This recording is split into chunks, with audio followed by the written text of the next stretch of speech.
মা সীতা দেবী সমস্ত অলংকারকে পরিত্যাগ করেছে। এই যে মায়েরা, সাধুবা মায়েরদেরও বলছি, বিধবা মায়েদেরও বলছি, একটু ভালো করে শুনবেন সনাতন ধর্মের নীতি কি। বলবো একটা কথা? হ্যাঁ, না থাক, আজকাল বলবো না। হ্যাঁ, আপনারা কি বলেন? তো ভাবছেন নাকি আমি না বলিয়ে যাবো?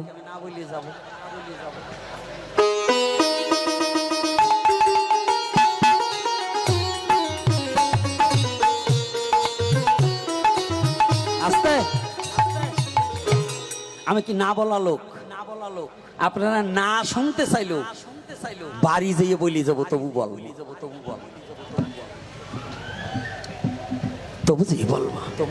আমাদের সনাতনী মায়েরা বাজারঘাটে যারা যাবেন নিজের শালীনতা বজায় রাখবেন। কি বলবো, দুঃখের কথা, আজকে একটু শুনুন। মা সীতা কি করছে? সমস্ত অলংকার, রাজ অলংকার, রাজ আভরণ সমস্ত পরিত্যাগ করে বনবাসীর মতো এক কালারের একটা শাড়ি পরে বেরিয়ে আসছে। আর এই আমাদের সাধুরা অনেকে নিরামিষভোজী হয়েছে। আমার অনেক মায়েরা বিধবা হয়ে গেছে, এই জগতের স্বামী নেই, তারপরেও কানের ঝুমকা পরিত্যাগ করে না, আবার ছাপার শাড়ি ছাড়ে না, ডকালা শাড়ি পরে আবার কুচি দিয়ে তারপরে যায়। এটা কিন্তু বৈধতা নয় মা। এই যে সাধুবা মায়েরা যারা আসছেন, আপনার মুখমণ্ডল ব্যতিরিকে, পা আর এই হাতের এতটুকু ব্যতিরিকে পৃষ্ঠ দেশে পরপুরুষকে দর্শন করাতে নেই। এটাকে সচেতন হয়ে চলতে হবে। দেখবেন মা সীতার এই পিঠ বাইর করে হাঁটছে। একটা বিগ্রহ দেখেছেন?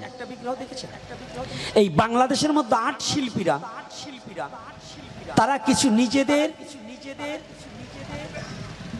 এই হাতের তুলিটাকে ফুটাতে গিয়ে ভগবানের রূপকে বিকৃত করে বিভিন্ন ভাবে পোশাক আশাক পরিয়েছে। এগুলো কিন্তু বৈধতা নয়। নারী যারা মায়েরা আছেন সদা সর্বক্ষণ নিজেকে সংযত রেখে ওই 3 আঙ্গুল ব্লাউজের বর্ডার গায়ে দেওয়া যাবে না। আর বিধবা মায়েরা যারা আছেন, আপনার রূপ জৈবন যেদিন স্বামী চলে গেছে সেদিন থেকে গেছে। এখন রূপ দেখাবার আর কিছু নাই। এখন একমাত্র আপনার গোবিন্দ চিন্তা, জগৎ স্বামীর চিন্তা। তা সেখানে এত সাজা কাজা লাগবে না। আপনি যত নিজেকে আড়াল করতে পারবেন তত আপনার ভজন পরিশুদ্ধ হবে নাকি? রাধে রাধে বাবারা কি বলেন? মিথ্যা না সত্য? এজন্য আপনাদের চরণে হাত রেখে বলছি, আমার কথা কষ্ট পাবেন না, নিজেকে একটু সংযত রাখবেন। আর স্বর্ণ অলংকার একটু বর্জন করার চেষ্টা করবেন, অন্তত বিধবা মায়েরা। রাধে রাধে রাধে রাধে। যাক, আর কিছু বলবো না। আজকে রাজ আভরণকে পরিত্যাগ করে মা সীতা দেবী যখন বেরিয়ে আসছে, হঠাৎ করে দেখতে পাচ্ছি মা সীতা দেবী দশরথকে প্রণাম করেছে। রাজা দশরথকে প্রণাম করেছে। বাবা, দশরথ তাকিয়ে দেখছি সীতা দেবী। মা, একই মা, আমি তো তোমাকে এ বেশে কোনোদিন দেখতে চাইনি, তুমি এ বেশ ধারণ করেছো কেন? বাবা, আপনি যেমন ন্যায় পরায়ণতা রাজা, আমার স্বামী যেমন ন্যায় পরায়ণতা পুত্র, আমি তদ্রূপ ন্যায় পরায়ণতা একজন পতির পত্নী এবং একজন শ্বশুরের পুত্রবধূ। মায়েরা ভালো করে জানবেন, আপনারা তো আজকাল স্বামী শ্বশুরকে পিটাতে পারলে ছাড়েন না অনেকে। ভালো করে শুনতে হয়। এই রামায়ণ যদি শোনেন, চরিত্র পরিবর্তন হবে না? এই রামায়ণ যদি কেউ শোনে, তার চরিত্র পরিবর্তন হবে কিনা? আমি সেই ধর্মে জন্মগ্রহণ করেছি যে ধর্মের অনুশাসন তো পথে চললে দুর্চরিত্র দূরীভূত হয়ে শুদ্ধ সৎ চরিত্রের অধিকারী হওয়া যায়। সেই ধর্মটার নাম সনাতন ধর্ম।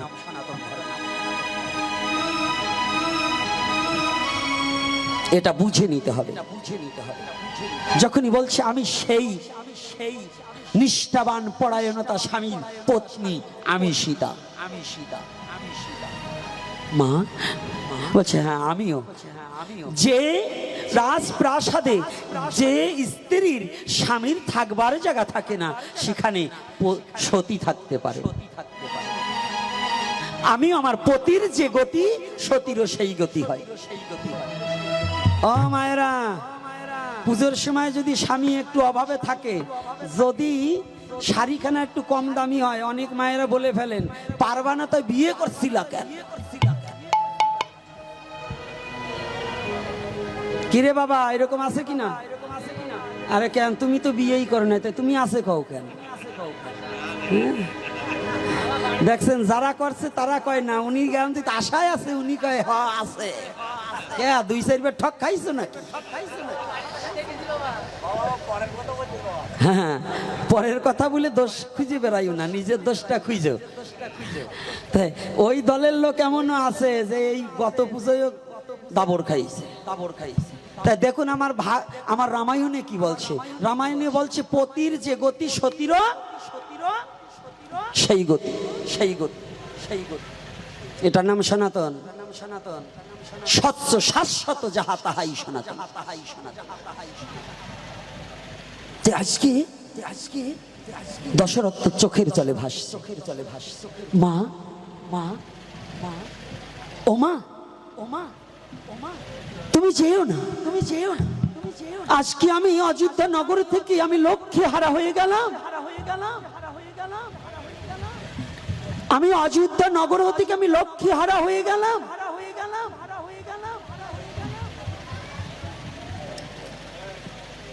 যখনই বলছে লক্ষ্মী হারা হয়ে গেলাম, এইবার দশরথ ধুলায় পড়ে কাঁদছে।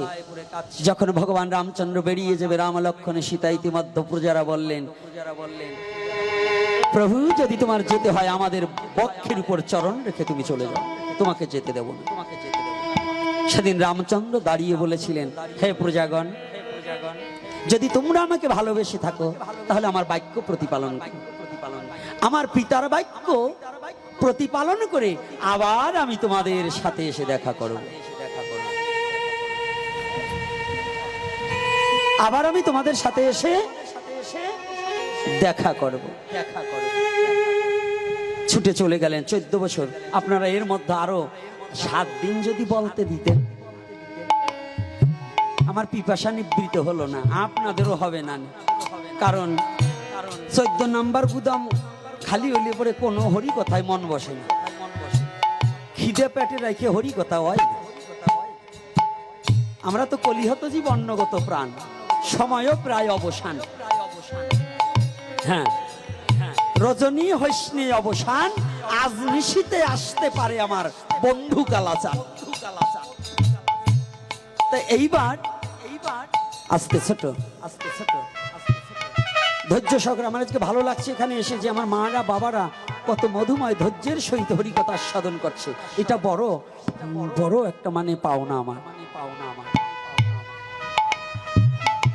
ভরতের কথা আপনারা জানেন। ভরতের কথা বলতে গেলে ভাই নিষ্ঠা কতটুকু। ভরত কিন্তু রাজ সিংহাসনে বসেনি। মায়ের সাথে যতদিন পর্যন্ত ভগবান রামচন্দ্র ফিরে না এসেছে, তার মায়ের সাথে তার কোনো সম্পর্ক ছিল না। মায়ের সাথে সম্পর্ক রাখেনি, যে তোমার কারণে আমার ভাই বনবাসী হয়েছে, আমার পিতার অকাল মৃত্যু হয়েছে।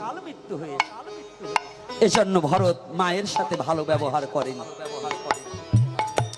ভরত কিন্তু ভগবান রামচন্দ্রের দুখানা পাদুকা নিয়ে এসে রাজ সিংহাসনে বসিয়ে রামের নির্দেশনায় রাজকার্য পরিচালনা করেছিলেন। তবু সে রাজ সিংহাসনে বসেনি, বড় ভাইকে এতটা শ্রদ্ধা করেছিলেন। আমার সনাতন ধর্মে শিক্ষা দিয়েছে ভাই হয়ে ভাইয়ের প্রতি কতটা কর্তব্য পরায়ণতা হতে।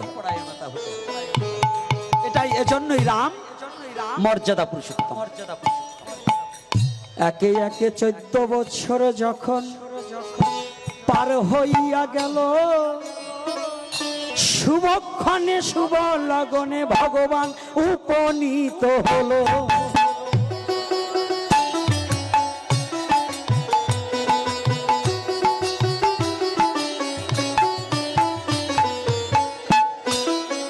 ভগবানের সেই উপনীত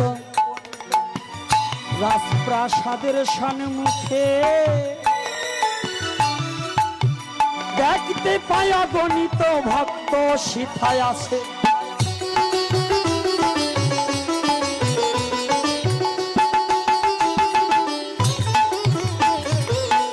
কেহ কেহ ভুলুণ্ঠিত হয়ে প্রণাম জানায়, কেহ কেহ নাম চরণ ধরে গড়াগড়ি যায়।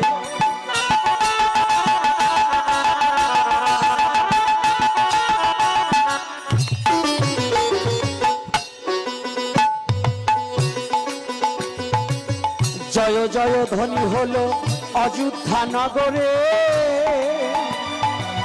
জয় শ্রীরাম সবাতা ধ্বনি করে।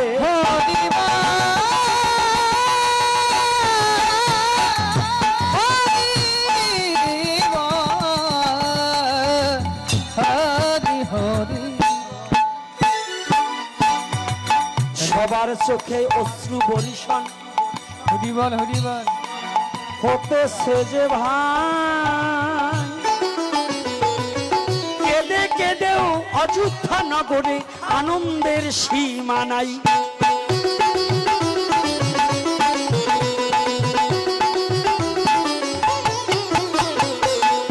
আসতে উঠছেন কেন? আমি কি উঠতে বলছি?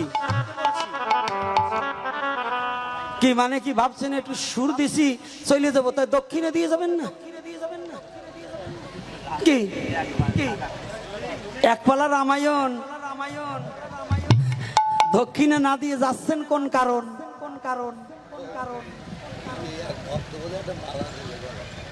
ও এক ভক্তের বাসনা হয়েছে মালা দেবে, তা আসেন, মালাই তো বড় জ্বালা, তাড়াতাড়ি আসেন, আরো কিন্তু রয়ে গেছে, না কিন্তু প্রসাদ পাতি দেরি হয়ে যাবেন, তাড়াতাড়ি আসেন।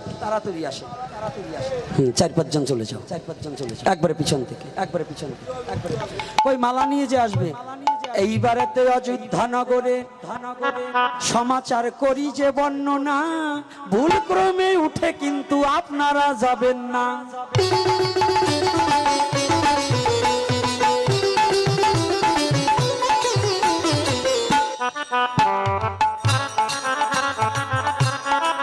ধীরে ধীরে বসে থাকবেন যত ভক্তগণ, অযোধ্যা নগরের কথায় এইবার কিছু আবার করিব বর্ণন।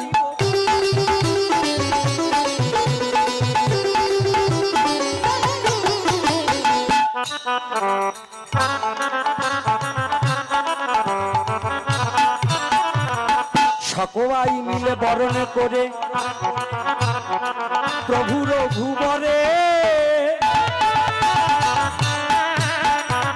মঙ্গল প্রদীপ জ্বালাইয়া তারা নিয়ে গেল ঘরে।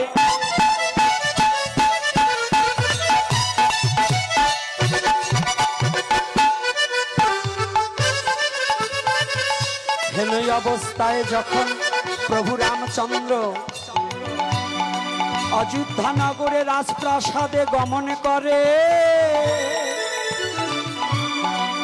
সবাই বেরিয়ে আসলো কিন্তু কই আসলো না, থাকিল ভিতরে।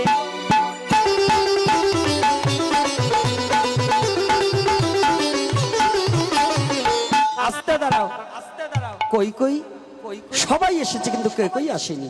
ভগবান রামচন্দ্র মনে মনে চিন্তা করলেন, সবাইকে পরিত্যাগ করে কারো কাছে আগে না গিয়ে কই যে কুঠিরে বসে আছে, ওই কুঠিরেই ভগবান রামচন্দ্র আগে গিয়েছে। হরি বল। ভগবান রামচন্দ্র আগে গিয়েছে, কইয়ের কুঠি, কই মনে মনে ভাবছে, রাম বোধহয় আমাকে কখনো মা বলে আর ডাকবে না। রামচন্দ্র গিয়েই ডাকছে, মা, ও মা। কই বলছি, রাম তুমি আমাকে মা বলে ডাকছো?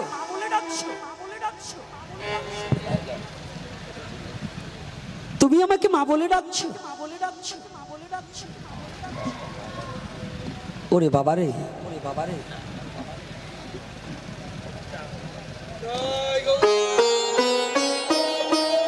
জয় শ্রী রাধে।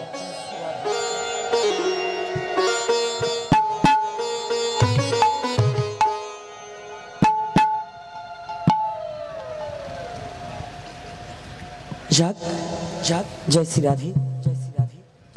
এই যে আর এক পাগল আসছে, আর এক পাগল আসছে।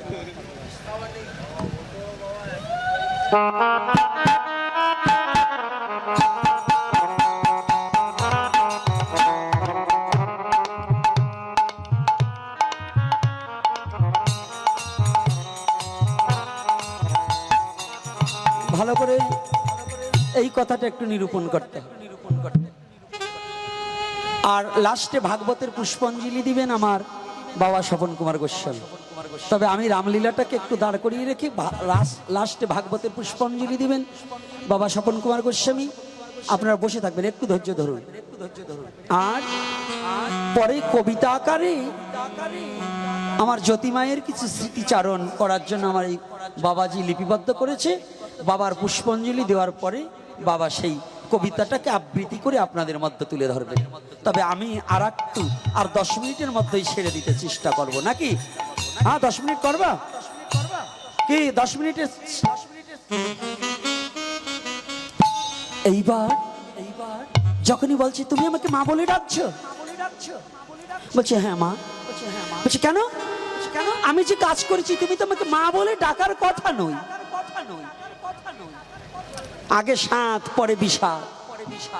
সাত ছিল আমি রাজার মা হব, আর এইবার বিষাদ কি? আমি যে কাজ করেছি রামচন্দ্র তো আমাকে মা বলে ডাকবে না। সবচেয়ে বড় বিবেক হচ্ছে এই আদালত, হচ্ছে মানুষের বিবেক। আমি যে অপকর্ম করেছি এটা আমি জানি না, এই জানি কিনা, তাহলে আমি যতগুলো অপরাধ করেছি এটা আমি জানি।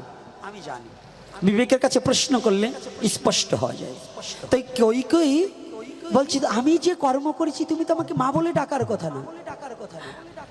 আমার মতো কলঙ্কিনীকে তুমি মা বলে ডাকছো কেন? রামচন্দ্র বলছে মা তুমি যে বড় দয়াময়ী মা, তুমি যে বড় দয়াবতী মা, ও মা তুমি বড় গুণবতী মা। রাম, তুমি আমাকে উপহাস করছো। যদি তুমি সত্যি আমাকে মা বলে ডেকে থাকো আমি তোমাকে অভিশাপ দেব। না মা, তুমি আমাকে অভিশাপ দিও না, সত্যি কথা বলছি। তবে তোমার গুণের কথা একটু বলছি, তুমি কত বড় গুণবতী মা। ওমা তুমি যদি সেদিন আমাকে বনবাসে না পাঠাতে এই বিশ্ব জগতে জীব জানতো না পুত্র হয়ে পিতার প্রতি কতটা কর্তব্য করতে হয়। তুমি আমাকে পাঠিয়েছ বিধায় আমি জানতে পেরেছি পুত্র হয়ে পিতার প্রতি কেমন কর্তব্য পরায়ণতা হলে পরে সৎ পুত্র হওয়া যায়। ওমা আর একটা গুণ আছে তোমার। ওমা তুমি যদি সেদিন আমাকে বনবাসে না পাঠাতে, ছোট ভাই হিসাবে বড় ভাইয়ের প্রতি কত কর্তব্য, আমার লক্ষণ, আমার ভরত শত্রুঘ্ন যে কর্তব্য আমার প্রতি করেছে এটা ইতিহাস রয়ে গেল। ওমা তুমি যদি সেদিন আমাকে বনবাসে না পাঠাতে কেউ জানতো না ছোট ভাই আর বড় ভাইয়ের মধ্য কর্তব্য কর্ম কি।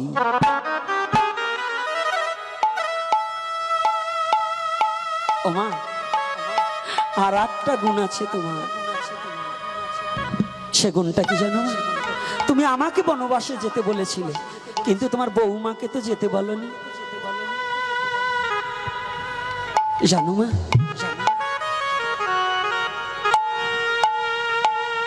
এই বিশ্ব জগতে তোমার বৌমা দেখিয়ে দিয়েছে তুমি সেদিন আমাকে বনবাসে না পাঠালে এই জগতে কেউ জানতো না একজন সতী নারী তার পতির জন্য কত বড় ত্যাগ তিতিক্ষা করতে পারে, জগতে কেউ জানতো না। জানো মা, তুমি বড় গুণবতী মা, বড় দয়াময়ী মা। বুঝতে পেরেছেন?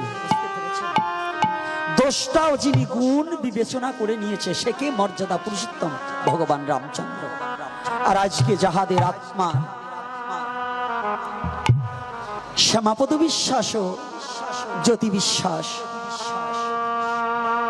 বিশ্বাস অকাল বোধন হয়েছে, যাওয়ার কথা নয়, তথাপিও সেই পূর্বের কথাটা অভিনয় শেষ চলে গিয়েছে।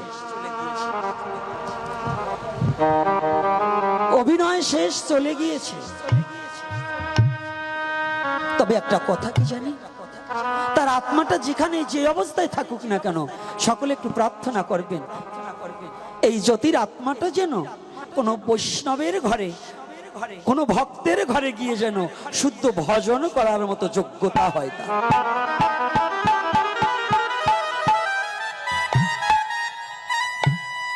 আর শ্যামাপদ বাবু জীবিত থাকতে যদি কোনো অপরাধ কর্ম করে থাকে, জানা না জানা, সমস্ত অপরাধ ভগবান ক্ষমা করে যেন তার শ্রীপাদ পদ্মে একটু স্থান দেয়। আর গোপাল বাবুর জন্য আমি এই আশীর্বাদ চাবো না, ভগবানের কাছে না, আপনাদের কাছে একটা আশীর্বাদ চাবো গোপাল বাবু এবং আমার মায়ের জন্য। তার গৃহটায় আপনারা এসেছেন, সন্তান সন্ততি যাহারা এহ জগতে আছে, এবং গোপাল বাবুর দুর্বুদ্ধি নাশ হয়ে যেন শুদ্ধ কৃষ্ণ প্রেম ভক্তি জাগ্রত হয়। হরি বল হরি বল। গোপাল বাবু যেন আপনাদের মতো সাধুর সঙ্গ করে তার মানব জীবন ধন্য করতে পারে। আমি ধন জন অন্য কিছু আশীর্বাদ করতেও পারি না এবং আশীর্বাদ করব না। আপনাদের কাছে প্রার্থনা করছি, আপনারা সকলে একটু গোপাল বাবার জন্য আশীর্বাদ করবেন যেন ভগবান তার সৎ পথে গমনাগমন করান। আর আজকে যত ভক্তজন এসেছে সবাইকে যেন মহাপ্রভু কৃপা করে জড়বুদ্ধি নাশ করে শুধু প্রেম ভক্তির পথটা পরিষ্কার করে ভগবত ভজন শিখান।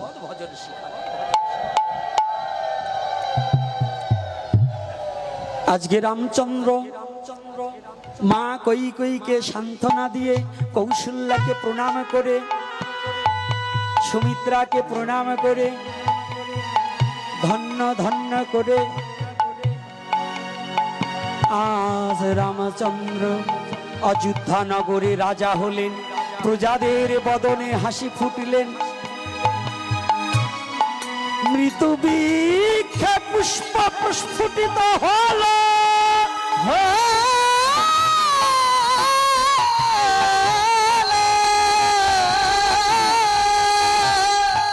যে পাখির বদন হইতে গান মুছে গিয়েছিল,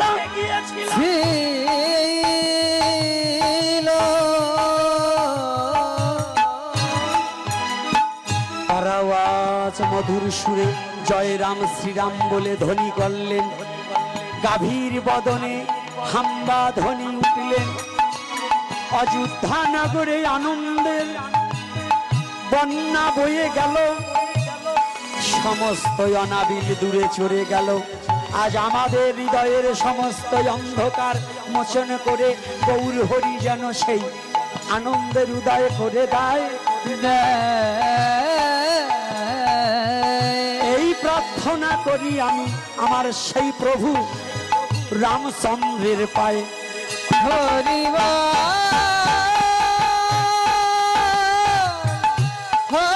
হরি হরি হরি হরি। তাই আর আস্তে আস্তে আলোচনা শেষ করিতে চাই, যদি ভক্তের অনুমতি পাই গো আমি পাই।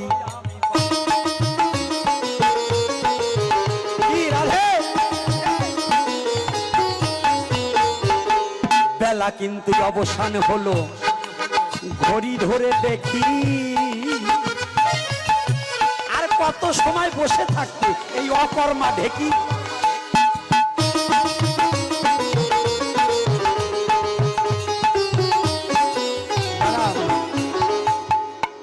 আগামী দিন কোথায়?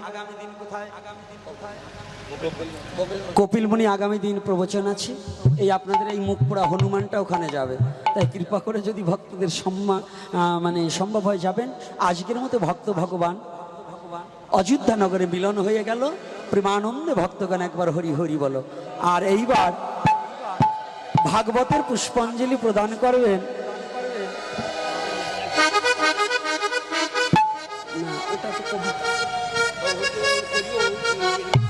আচ্ছা, তাহলে একটা কীর্তন হবে বাবার কবিতা আবৃত্তির পরে।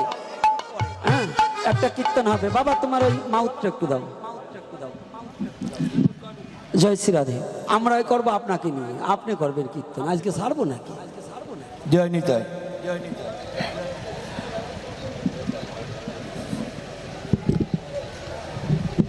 নে বাবা নে।